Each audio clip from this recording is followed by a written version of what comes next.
अब इन्होंने बहुत इंपॉर्टेंट बात उठाई ग्रो ऐप के बारे में, ये ऐप के थ्रू कर रहे हैं। तो कल को ग्रो ऐप अगर बैंकरप्ट हो जाता है, बंद हो जाता है, तो इन्वेस्टर्स के पैसे का क्या होगा?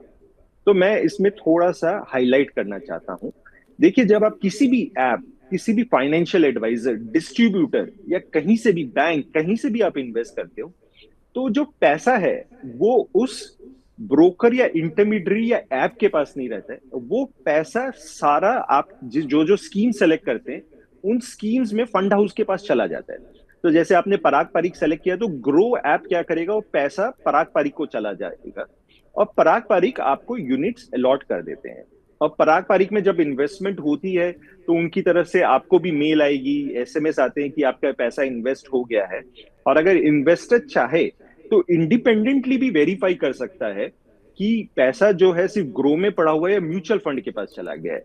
कैम्स एक वेबसाइट है, इंडिपेंडेंट थर्ड पार्टी वेबसाइट है, जो आपको सारे म्यूचुअल फंड्स की स्टेटमेंट्स दे देगी, चाहे ग्रो के थ्रू ले रहे हो, चाहे आप वेबसाइट के थ्रू डायरेक्टली फंड हाउस में कर रहे हो, या किसी के भी थ्रू ले रहे हो, किसी डिस्ट्रीब्यूटर के थ्रू ले रहे हो, तो आप मैच कर सकते हो। बट जनरली 99.9% आपको कोई डिस्क्रिपेंसी नहीं मिलेगी। तो मान के चलिए ग्रो बैंकरप्ट हो गया, डिस्टर्ब हो गया, उससे आपकी इन्वेस्टमेंट्स को कोई फर्क नहीं पड़ेगा, क्योंकि पैसा गया हुआ है म्यूचुअल फंड हाउसेज में। तो म्यूचुअल फंड से आपको पैसा मिल जाएगा। तो वो एक बहुत बड़ी इंपॉर्टेंट प्रोटेक्शन है।